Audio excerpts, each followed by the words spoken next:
నెల్లూరు జిల్లా సైదాపురం మండలం excise I యాప్లో మద్యం షాపుల వద్ద జరిగే సంఘటనలు నమోదు. Excise CI Venkateswararao.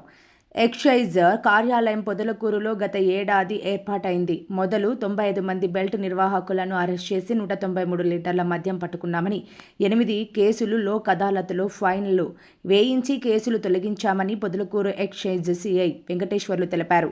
సైదాపురం మండలంలోని 4 మద్యం షాపులు తనిఖీకి రావడం జరిగిందని సిఐ వెంకటేశ్వర్లు తెలిపారు. ఈ షాపుల వద్ద నిఘా కోసం కొంతమంది ఎక్సైజ్ సిబ్బందిని నిఘా కోసం ఎక్సైజ్ ఐ యాప్లో పంపడం కోసం కేటాయించడం జరిగిందని మీడియాకు ఆయన తెలియజేశారు. మొదట ఆయన మీడియా మిత్రులతో అక్రిడేషన్ ఉంటే మీ ఐడి కార్డులు చూపించండి అంటూ సమాధానం ఇస్తానని, లేకుంటే మాట్లాడనని దురుసుగా మద్యం షాపులోకి వెళ్లారు.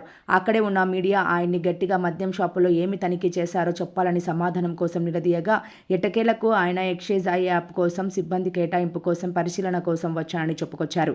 కాగా ఎక్సైజ్ శాఖపై పెద్ద ఎత్తున మద్యం బెల్ట్ షాపుల నుండి ముడుపులు వసూలు చేస్తున్నారని విమర్శలు వ్యక్తమవుతున్నాయి. ప్రకారం స్టాఫ్ అందరికి కూడా రియల్ టైంలో వాళ్ళు ఎక్కడెక్కడ తిరుగుతున్నారు, ఏ షాప్ వెరిఫై చేస్తున్నారు, ఎక్కడెక్కడ షాప్ దగ్గర ఏం జరుగుతుంది అనేది కూడా రియల్ టైంలో జరగడానికి గవర్నమెంట్ ఒక యాప్ ఇచ్చింది. అది ఎక్సైజ్ యాప్, అది ఎక్సైజ్ ఐ యాప్ అనేది. దాని ప్రకారం అన్ని రియల్ టైంలో ఇన్ఫర్మేషన్ అంతా గవర్నమెంట్కి ఎప్పటికప్పుడు తెలిసిపోతుంది.